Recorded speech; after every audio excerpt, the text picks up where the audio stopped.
Bienvenidos al mundo del dinero. Pasta, guita, tela, parné, plata, pelas, cuartos. Llámenlo como quieran. El caso es que el dinero puede elevarnos o hundirnos. Recientemente ha arruinado a varios gigantes de Wall Street y de la City londinense.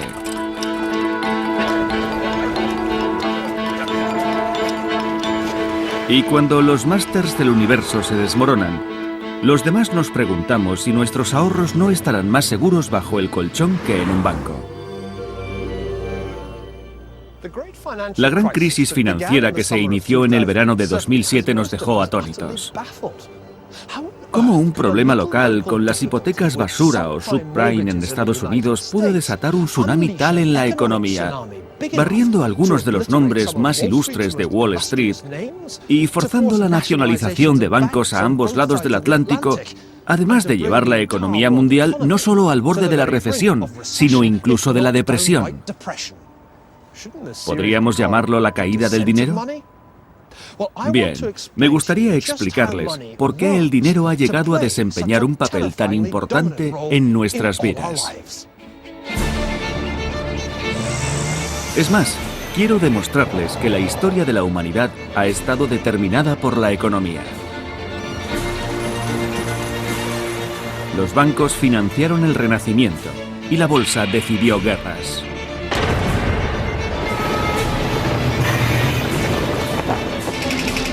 El mercado de valores construyó imperios. Y los desastres económicos provocaron revoluciones. Desde la antigua Mesopotamia hasta el Londres actual, el dinero ha jugado un papel fundamental en el progreso humano. Pero controlarlo nunca ha sido fácil. Como veremos, la historia de las finanzas ha padecido crisis en numerosas ocasiones, y la última es tan solo una más. Desde la fluctuación del precio de nuestras propias viviendas hasta la rápida industrialización de China, el poder de las finanzas se manifiesta en todas partes y nos afecta directamente. ¿Conocen sus secretos? ¿Saben qué causa la quiebra de un banco, un desastre económico o el hundimiento del mercado de valores? ¿Saben cuál es la diferencia entre un préstamo subprime o basura y uno preferencial? Estos tecnicismos financieros solo tienen sentido si se conoce su origen. Por eso la historia de las finanzas tiene un gran interés desde el punto de vista académico. No conocerla puede perjudicarnos.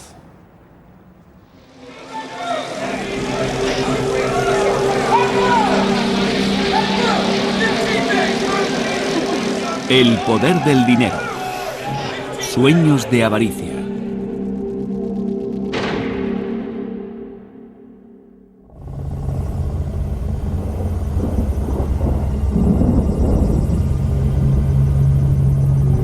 Con crisis o sin ella, la cantidad de dinero que inunda el mundo de las finanzas sigue aturdiéndonos.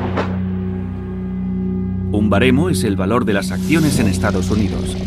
Actualmente es de 8,7 billones de dólares, un 12% superior al del año pasado. Y gran parte de ese dinero sigue acabando en manos de unos pocos.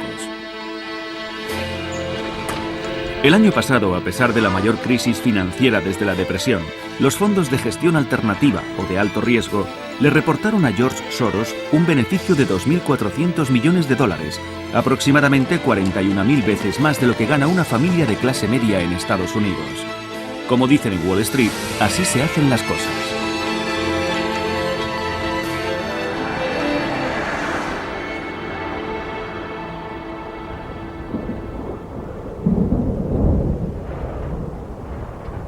Pero imaginemos un mundo sin dinero.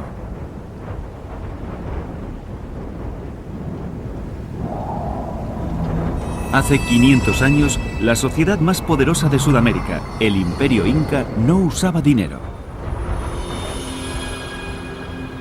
Los incas apreciaban las cualidades estéticas de los metales preciosos.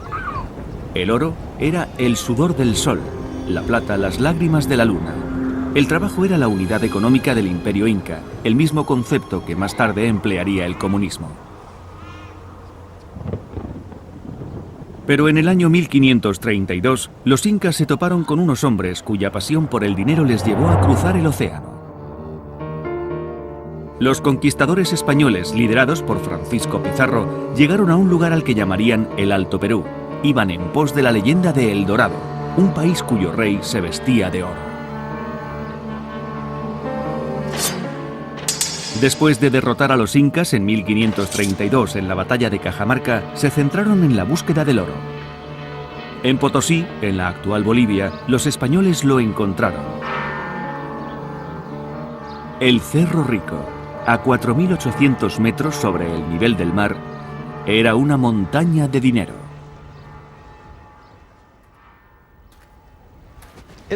Durante los 250 años de gobierno español, más de 55.000 toneladas de plata fueron extraídas de minas como esta, a 4.300 metros de altura en los Andes. Los incas nunca pudieron comprender por qué los europeos tenían tanta sed de oro y de plata. Ignoraban que para los conquistadores aquel era mucho más que un metal brillante, pues podía convertirse en dinero. Era un depósito de valores, una unidad contable, un poder portátil.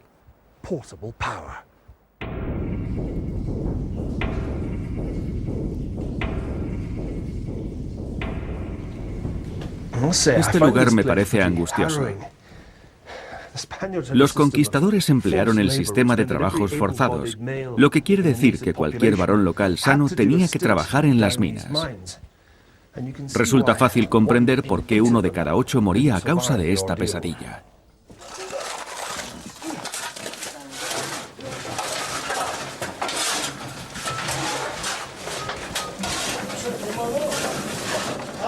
Hoy, 500 años más tarde, las condiciones de trabajo de los mineros de Cerro Rico no han mejorado mucho. Pero al menos les pagan por su trabajo. En tiempos pasados, la explotación de las minas rayaba en el genocidio.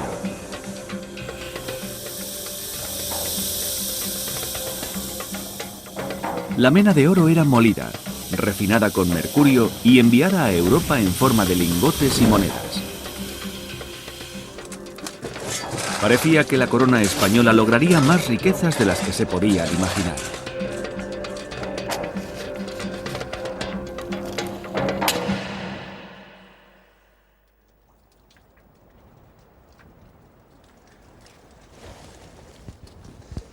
Sin embargo, la plata de las minas de Potosí no pudo detener el declive político y económico del Imperio español.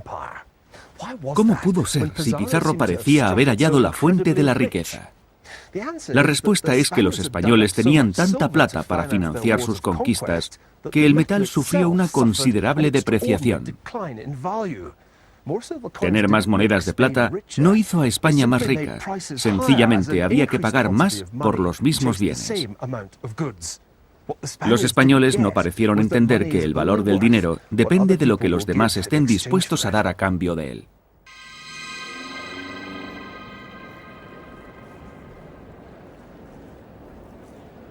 Y eso ha sido cierto desde tiempos muy remotos, tanto si el dinero tiene forma de monedas de plata, conchas de mar, lingotes de oro o billetes de banco.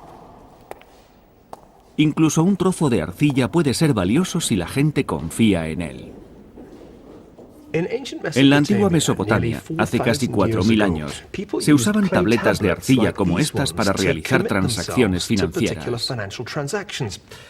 Por ejemplo, en esta que se halló al suroeste de Bagdad, dice que el deudor deberá pagar al prestamista 330 medidas de grano el día de la recolección. Pero esta otra es incluso más curiosa, porque dice que al portador de la tableta de arcilla se le deberán pagar 4 medidas de cebada.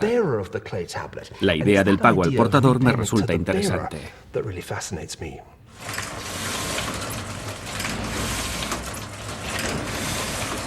Si esa frase no nos resulta familiar, entonces debemos echar un vistazo a este billete de 20 libras.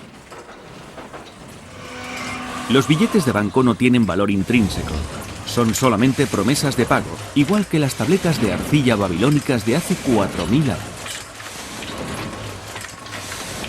En el dorso de un billete de $10 dice «In God we trust», confiamos en Dios, pero no es en Dios en quien depositamos nuestra confianza.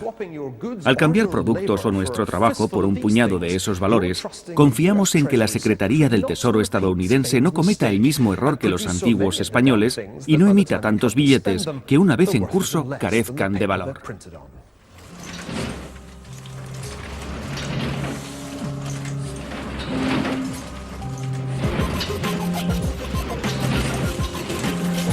En la actualidad, estamos bastante satisfechos con el papel moneda.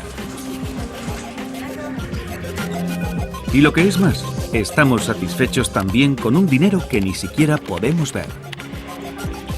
Millones de dólares pasan cada día por las manos de esta mujer. O mejor dicho, a través de la pantalla de su ordenador. Es agente de cambio de moneda extranjera. Su negocio consiste literalmente en comprar y vender dinero. Todos los días, unos 3 billones de dólares cambian de mano en todo el mundo en transacciones similares. Y todo se basa en la confianza. Y así ha de ser, porque ni siquiera se permite tocar la mercancía. Ahí radicó el error de los conquistadores españoles. No apreciaron que el dinero es confianza, incluso fe. Confianza en que una persona nos pagará. Confianza en el banco central que lo emite y en el banco comercial que respalda el cheque. El dinero no es metal, sino confianza escrita. Y no importa demasiado si esa confianza está escrita sobre papel, plata, arcilla o una pantalla de ordenador, siempre que el receptor confíe en la inscripción.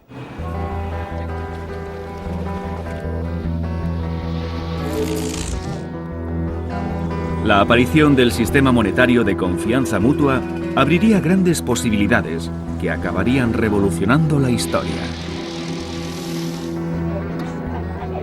Se podría pedir dinero prestado con la confianza de que sería devuelto más adelante.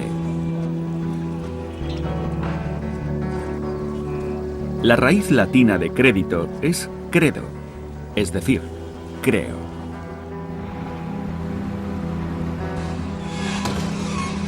Sin la invención del crédito, no habría sido posible el desarrollo económico de nuestro mundo.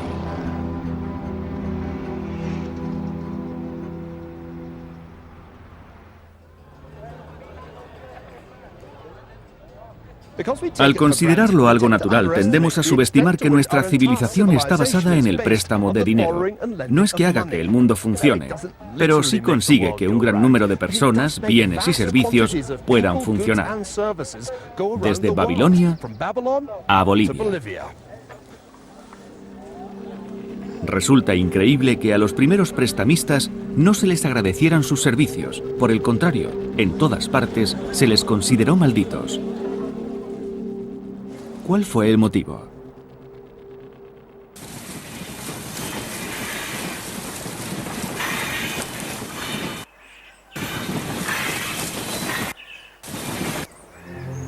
Bienvenidos al norte de Italia en el año 1200 después de Cristo. Era un país dividido en múltiples ciudades-estado que guerreaban constantemente entre sí. Un país en el que no abundaba la confianza. Entre los muchos remanentes del extinto Imperio Romano, perduraba un sistema numérico mal adaptado a los cálculos numéricos complejos, y menos aún al comercio. En Pisa, por ejemplo, los mercaderes tenían que manejar 7 monedas diferentes en sus negocios. Incluso la menor transacción suponía tal complejidad que requería el uso de ábacos. En comparación, el funcionamiento de la economía en el mundo oriental, en el califato musulmán o en el imperio chino de los Sung, estaba mucho más avanzado. Europa tuvo que importar conocimientos.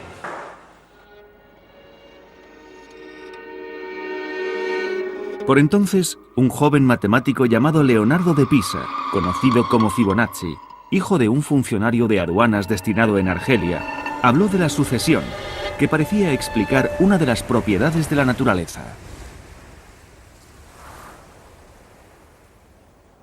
Su famosa sucesión era tan solo una de las muchas ideas matemáticas orientales que Fibonacci introdujo en Europa mediante su Liber Abaci o libro de cálculo. Demostró la superioridad del sistema de numeración árabe respecto al romano. Curiosamente, casi todos los ejemplos de Fibonacci estaban referidos al comercio.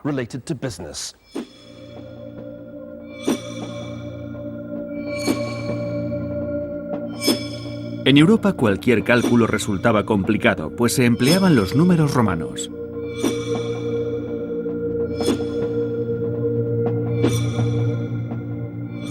Los mismos cálculos hechos con los números árabes o indios resultaban mucho más sencillos.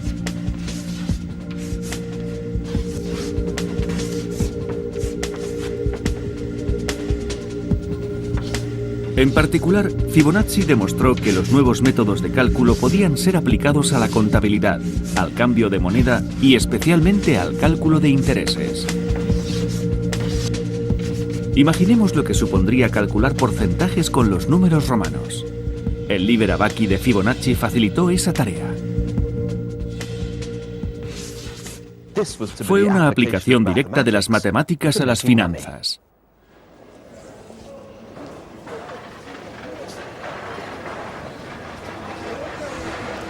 El suelo más fértil para aquellas semillas financieras fueron las ciudades-estado italianas, y entre ellas la de Fibonacci, Pisa. Pero Venecia era la más expuesta a las influencias orientales, por eso se convirtió en el mayor laboratorio para el futuro sistema de préstamos.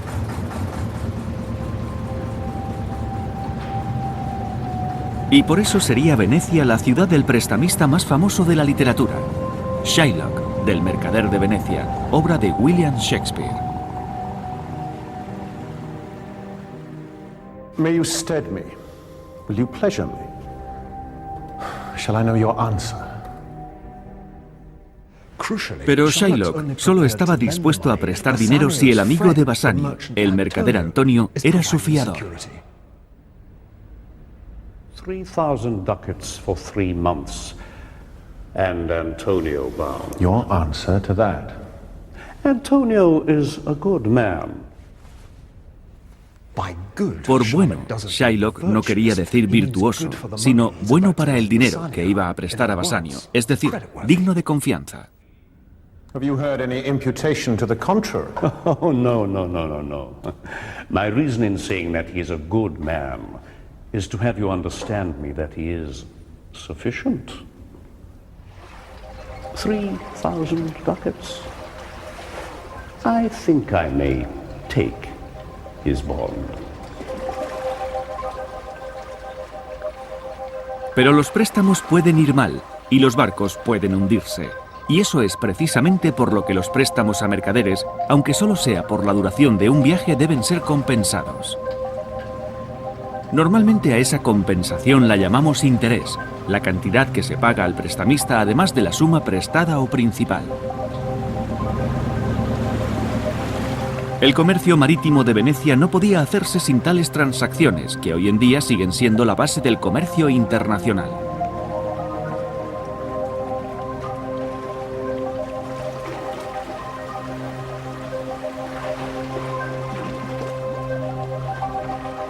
Pero, ¿por qué Shylock fue tan ruin que pidió una libra de carne de Antonio si éste no podía satisfacer sus obligaciones?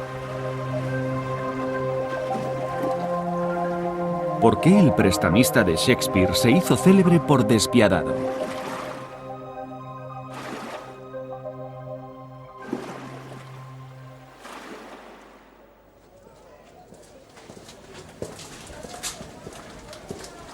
Shylock era uno de los muchos judíos prestamistas de la historia. Los judíos que permanecieran en Venecia durante más de 2 semanas debían llevar una O amarilla a la espalda o un sombrero de ese color.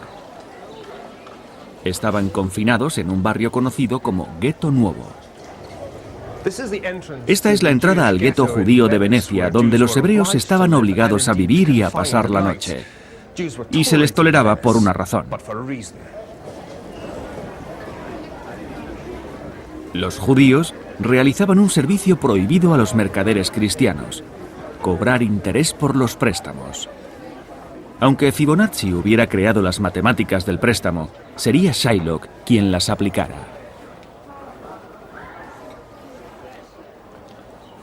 Aquí es donde los judíos venecianos hacían sus negocios. Este edificio es el Banco Rosso. Los prestamistas se sentaban fuera en sus banchi, bancos. De ahí el origen del término. Esa era la razón por la que los mercaderes acudían al gueto judío, para pedir dinero prestado. Para los cristianos, era pecado cobrar intereses como sí hacían los judíos. La Iglesia medieval no permitía la usura o cobro de intereses en los préstamos, y eso supuso un gran obstáculo para el desarrollo de las finanzas en Europa. ¿Qué mercader cristiano se arriesgaría a padecer los tormentos del infierno? Esta terrible visión de la condenación eterna fue plasmada por los pintores Giorgio Vasari y Federico Zuccari en el interior de la gran cúpula de la Catedral de Florencia, il Duomo. Justo debajo hay un fresco pintado por Domenico di Michelino. Se trata de un retrato del más célebre poeta florentino, Dante Alighieri, sosteniendo su obra maestra, la Divina Comedia. Según Dante, una parte del séptimo círculo del infierno estaba reservada a los usureros.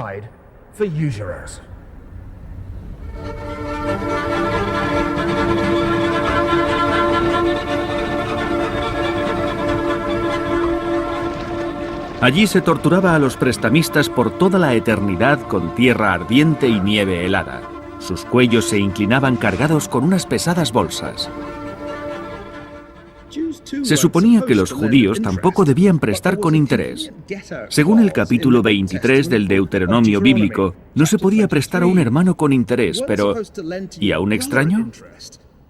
Eso era diferente. En otras palabras, un judío no podía prestar a otro judío, pero sí a un cristiano. El precio que pagaban los judíos por realizar este servicio era la exclusión social.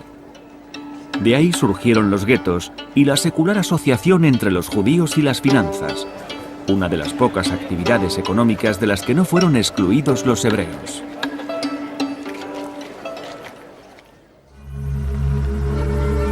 Finalmente, por supuesto, Shylock no se salió con la suya, porque aunque el tribunal reconoció su derecho a una libra de carne, también le prohibió que derramara la sangre de Antonio. Al ser judío, la ley le castigaba con la muerte y con la pérdida de sus posesiones por conspirar contra la vida de un cristiano. Shylock solo pudo salvarse sometiéndose al bautismo. En aquellos tiempos resultaba muy arriesgado ser prestamista. El mercader de Venecia planteó serias cuestiones sobre la economía y el antisemitismo. ¿Por qué los deudores no pagaban sus deudas a prestamistas pertenecientes a etnias minoritarias e impopulares? ¿Por qué salió perdiendo Shylock?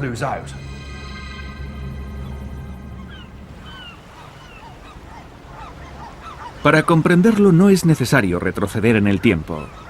En la actualidad existe una gran cantidad de Shylocks cerca de nosotros.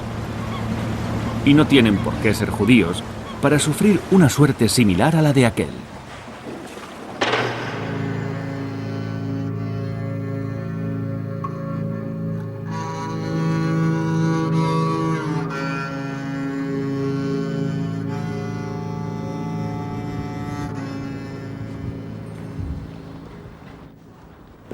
Nos encontramos en Settlestone, en el East End de Glasgow. Aquí vive mi abuela. Para mí, su típico color gris lo convierte en uno de los lugares de apariencia más triste de Europa occidental. Aquí la esperanza de vida de los varones es de solo 64 años, inferior a la de Bangladesh. Sus habitantes, por tanto, no suelen vivir lo suficiente para cobrar la jubilación. Se podría pensar que nadie está tan loco como para ofrecer aquí servicios financieros, pero hay quienes lo hacen.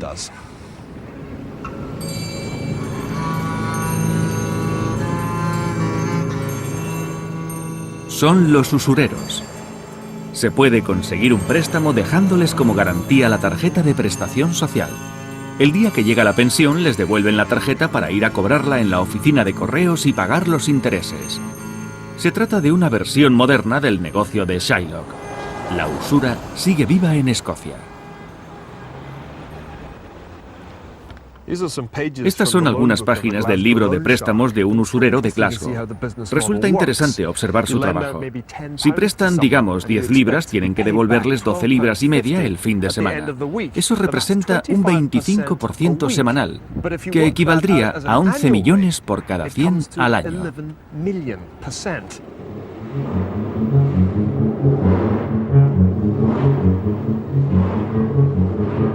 ¿Por qué personas que solo ganan 5 libras con 90 al día tienen que pagar un interés tan elevado por un préstamo? Y además son préstamos cuya devolución no conviene retrasar. Aquí en Glasgow, retrasarse en el pago del préstamo no es nada aconsejable. No es que te quiten una libra de carne, pero el daño corporal no es algo ajeno al mundo de la usura.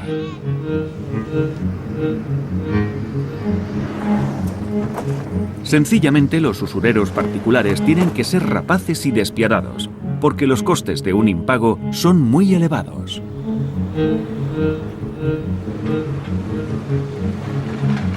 Y eso explica por qué en la Italia renacentista el prestamista era con frecuencia una figura odiosa.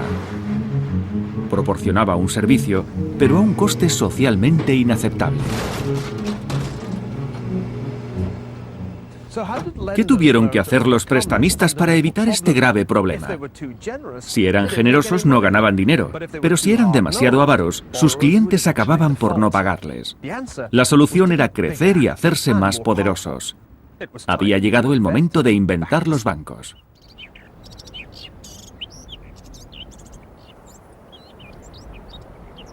En la Italia del siglo XV los créditos dejaron de ser exclusivos de los guetos para convertirse en algo propio de la banca. Esta transición quedó simbolizada con el auge de una familia: los Medici.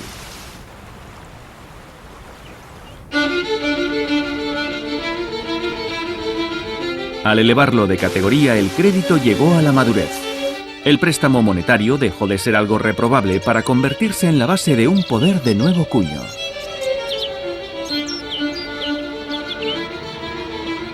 La deslumbrante herencia de la familia Medici sigue presente en la Florencia actual. En el transcurso de 400 años, 2 mujeres de la estirpe se convirtieron en reinas de Francia y 3 varones en papa. Maquiavelo fue el teórico supremo del poder y escribiría su historia. Quizás ninguna otra familia dejara una impronta tan profunda como la que la familia Medici dejó en el Renacimiento. Su mecenazgo respaldó a todo tipo de genios, desde Miguel Ángel hasta Galileo.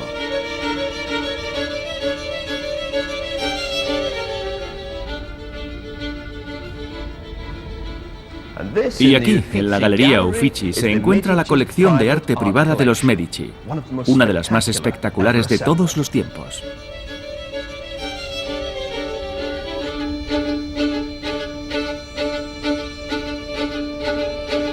Lo que los millones de turistas que acuden a visitarla desconocen es cómo lograron los Medici adquirirla.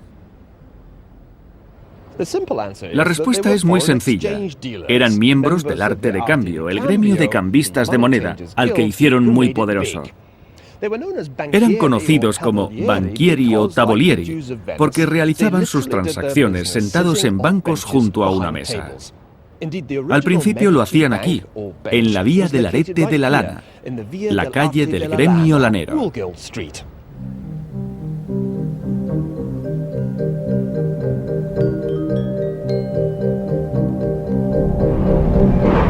Antes de la década de 1390, los Medici se convirtieron en la respuesta florentina a los Soprano, un pequeño clan más conocido por emplear la violencia a pequeña escala que por la altura de sus finanzas.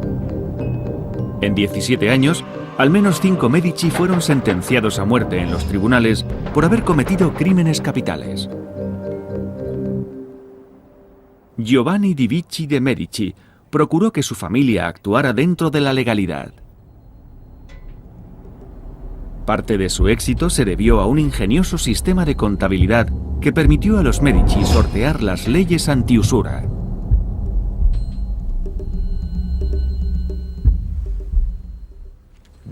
Estos libros de contabilidad de los Medici dejan muy claro lo importante que era el cambio de moneda extranjera para sus negocios. Aunque la Iglesia prohibía la percepción de intereses en los préstamos, nada impedía ganar dinero a un cambista en transacciones con diferentes monedas. No había interés y por lo tanto no había pecado, solo una comisión que se deducía por la conversión de una moneda a otra. Si se adelantaba dinero a un comerciante durante un tiempo prolongado, la comisión era algo mayor.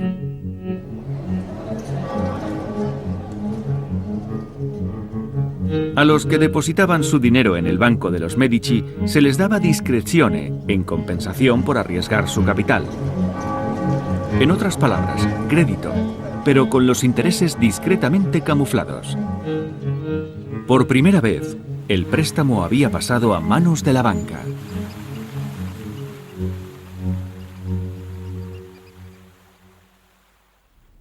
El éxito de la banca de los Medici se explica aquí, en el libro secreto de Giovanni di Bicci de Medici. La clave no estaba tanto en el tamaño de su banco como en su diversificación. Los bancos italianos anteriores eran monolíticos y muy vulnerables a un único y mal deudor. Pero la banca de los Medici se componía de varios asociados, en cierta medida cada uno independiente del resto. Esta descentralización fue la clave de sus ganancias.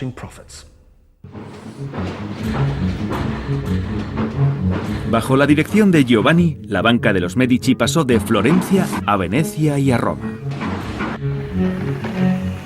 La magnitud y la diversificación de las operaciones permitió reducir los riesgos en el préstamo de dinero y por tanto los costes de los prestatarios. Esa fue la diferencia esencial entre los usureros y los bancos, entre los Shylock y los Medici. Y existen pruebas de su éxito. Aquí están recogidas, página tras página, las transacciones de Giovanni para la declaración de impuestos. Culminan con un total de 91.089 florines. En aquellos días, una cantidad enorme.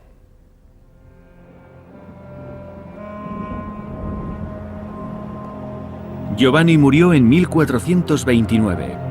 En sus últimas palabras exhortó a sus herederos para que conservaran su sagacidad financiera. A su funeral acudieron 26 Medici, que rindieron homenaje al hombre que hizo que la banca se convirtiera en un negocio respetable y saneado, como no lo había sido nunca.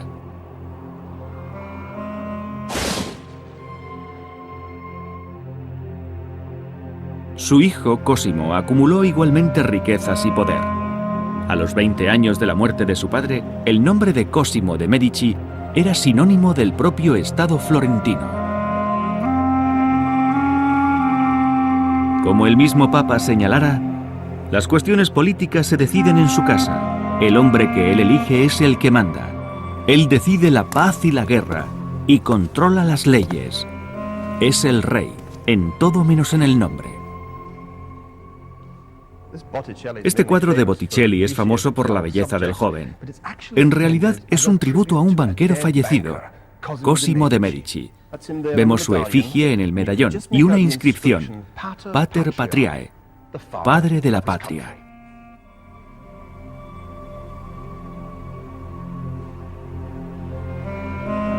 En 150 años, los Medici pasaron de ser unos prestamistas callejeros a convertirse en los financieros más poderosos de Europa.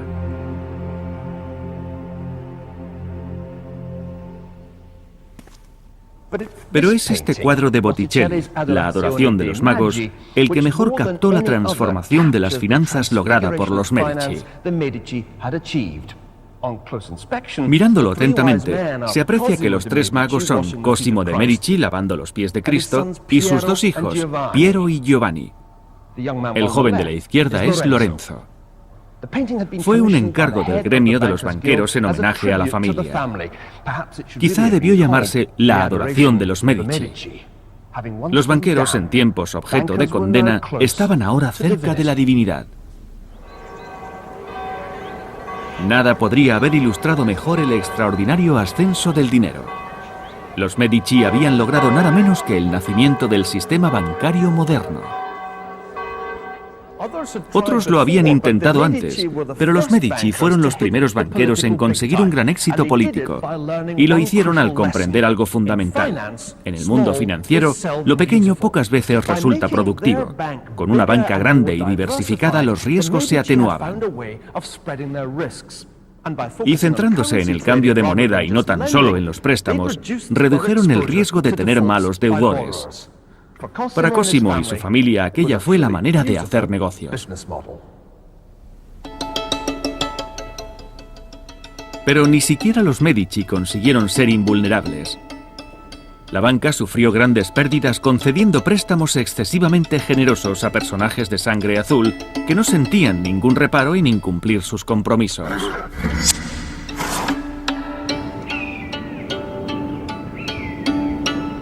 Los malos deudores y las quiebras de los prestatarios son los eternos problemas de la banca. Sin embargo, durante un tiempo pareció que los banqueros modernos habían resuelto este problema. Realmente llegaron a creer que eran más inteligentes que los Medici.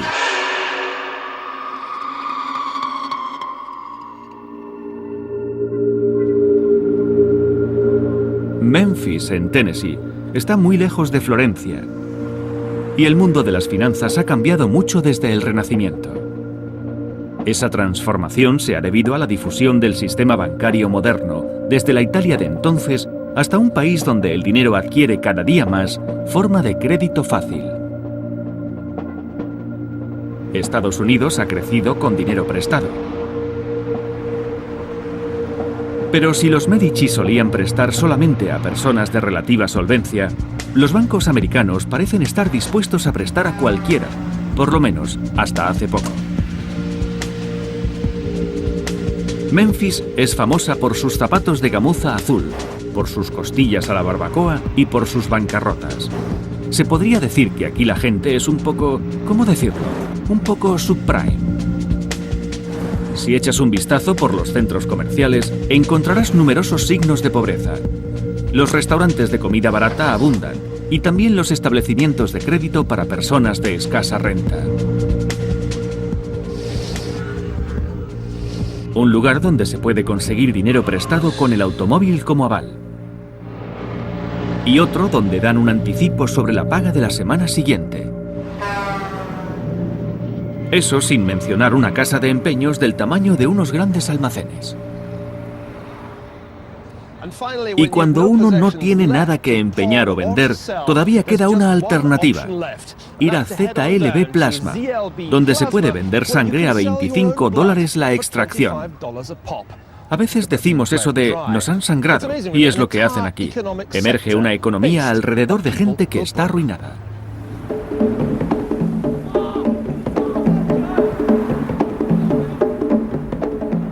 En cierta manera me recuerda al East End de Glasgow. Pero todo un océano separa este mundo de aquel en que los usureros extraían una libra de carne a los malos deudores. Aquí en la América del subprime, dejar de pagar resulta muy sencillo. Bueno, bastante sencillo.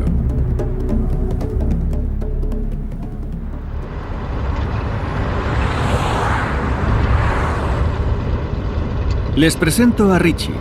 Trabaja en un negocio muy particular. Despropia del automóvil a aquel que no ha pagado las letras. Cogió un fusil, le metió un cartucho y me lo puso justo aquí. Casi me desmayo de la impresión. Y entonces me dijo: o dejas la camioneta o te pego un tiro. Y yo le dije: vale. Me marché y le dejé la camioneta. Qué interesante. Voy a cambiar de trabajo. Muy interesante, sí.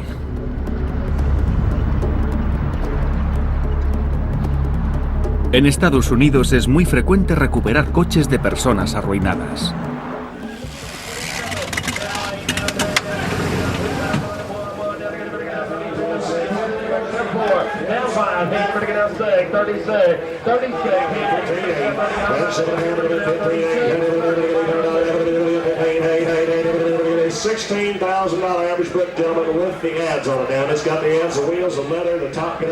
Todas las semanas, la United Auto Recoveries vende 500 coches recuperados.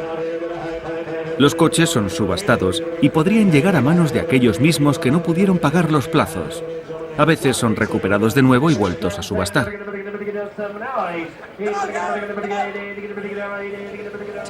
Quienes se dedican a recuperar objetos en Memphis son los mismos que se dedican a recaudar deudas en todo el mundo. La diferencia, aparte de la escala, es la facilidad con que se vende el bien en cuestión. Para los deudores no representa ninguna afrenta social y nadie parece salir perjudicado. El misterio consiste en por qué el gran éxito financiero de esta ciudad se basa en un fallo económico más o menos indoloro.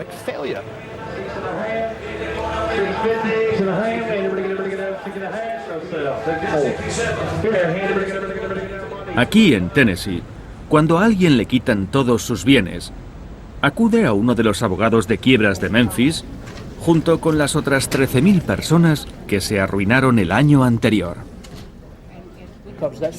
Por eso se incrementan tanto los pagos. Cada semana los arruinados se reúnen aquí con sus abogados para cerrar tratos con los acreedores. Incluso hay una cola rápida.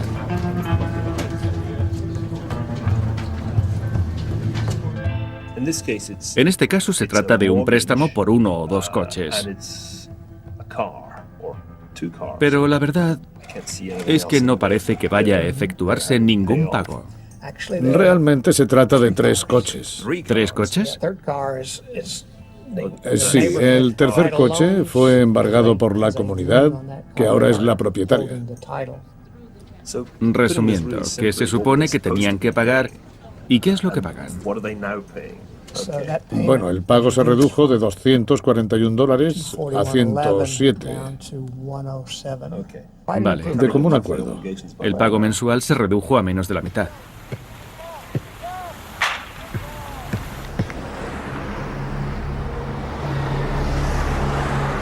Desde 1996 a 2006 hubo entre 1 y 2 millones de casos de insolvencia en Estados Unidos.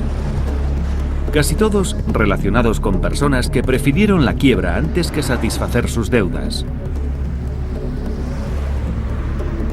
En la Italia medieval o en el Glasgow de mi juventud, la quiebra se consideraba un desastre. Aquí no es así. La capacidad para salir indemne de una deuda insostenible y empezar de nuevo es característica del capitalismo americano. Aquí no existían prisiones para los deudores a principios del siglo XIX, época en la que las cárceles de Europa estaban llenas de ellos. Desde 1898 todos los estadounidenses pueden acogerse a 2 capítulos de su Constitución, el 7º, liquidación, o el 13º, reorganización personal voluntaria. La bancarrota es similar a un derecho inalienable, como el derecho a la libertad y la conquista de la felicidad.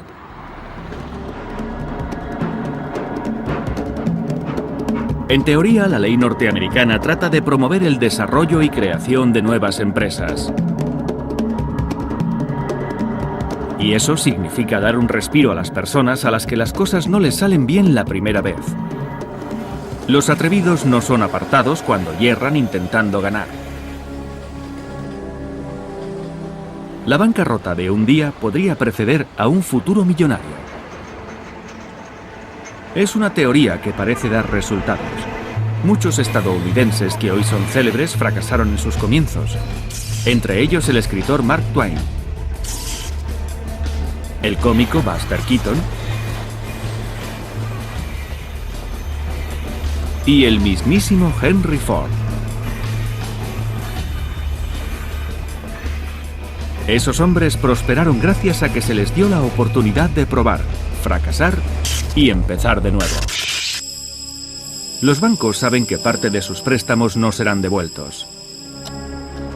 Pero las personas que se arruinan solo deben cantidades relativamente pequeñas. El capítulo 13º no suprime las deudas, sino que las reprograma.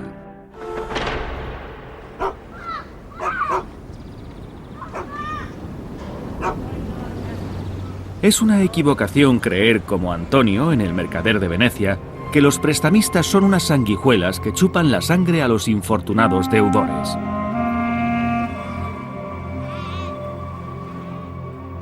Los créditos y la deuda son componentes básicos del desarrollo económico, pero es a los bancos a los que les corresponde mejorar la relación entre un usurero y su desamparada víctima.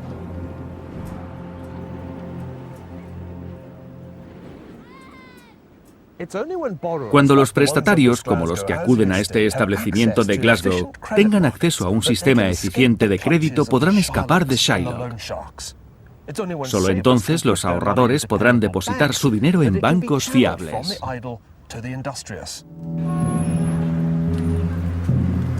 Pero se preguntarán, si los bancos son la solución, ¿por qué quebraron tantos y tan espectacularmente el año pasado, sumiendo al mundo financiero en el caos?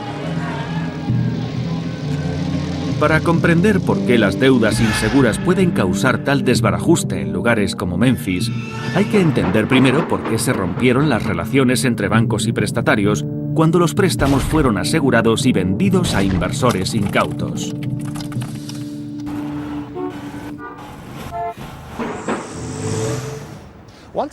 Antaño ser banquero era algo muy aburrido.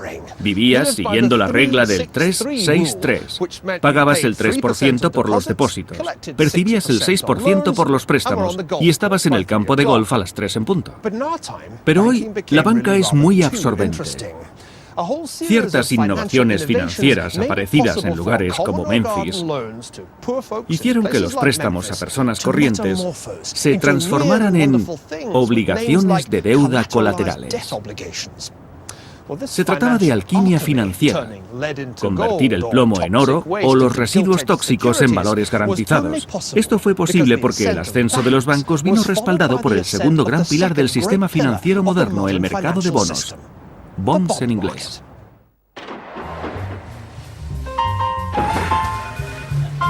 Y para saber cómo pudo ocurrir esto, recurriremos al propio señor Bond.